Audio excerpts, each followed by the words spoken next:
আজ এক থালা খিচুড়ি নিয়ে বসছি। হচ্ছে একটা ভিডিও দেখলাম, ভিডিওতে শুনলাম যে ঝাল পোলাও। আচ্ছা, ঝাল পোলাও কিভাবে রান্না করে তা আমিও শুরু করে দিলাম ঝাল পোলাও রান্না। আমার মেয়ে তো বাসায় বায়না ধরছে মা ঝাল পোলাও রান্না করেন, তো এই কারণে আমি আর কি ঝাল পোলাওটা রান্না শুরু করে দিছি।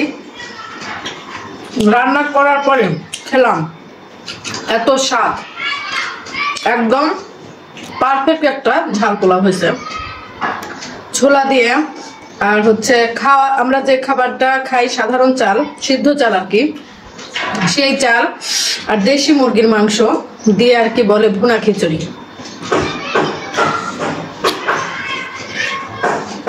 পারফেক্ট একটা ঝাল খিচুড়ি বলেন, ঝাল পোলাও বলেন, সেইটাই হয়েছে।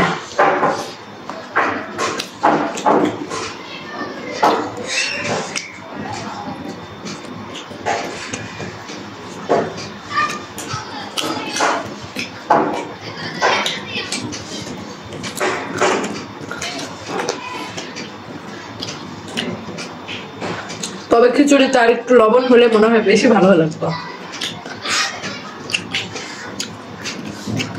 আমি আবার একটু লবণ বেশি খাই পরিমাণে। আমার শোভন সাহেব আবার খুব লবণটা কম খান।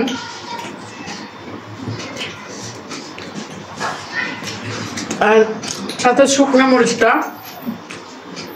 একদম তাকিয়ে থাকার মতো। পারফেক্ট একটা খিচুড়ি হয়েছে।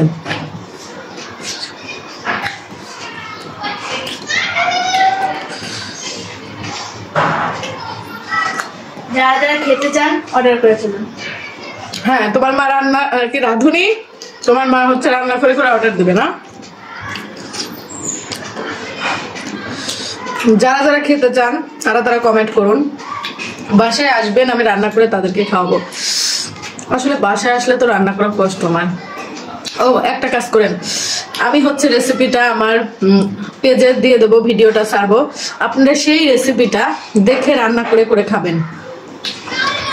আর যাদের বেশি ভালো লাগবে আমার রেসিপিটা, ফেসবুকে অনলি মি করে রেখে দিতে পারেন। যখন আপনারা রান্না করবেন তখন আবার হচ্ছে রেসিপি দেখে দেখে রান্না করতে পারেন।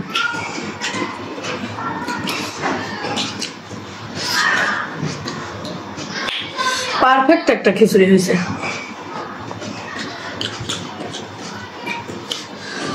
শুকনো মরিচটা দেখছি বারবার করে, খাবো, এমনিতেই ঝাল টাল হয়েছে, খাইলে তো মনে করেন দৌড়াইতে হবে।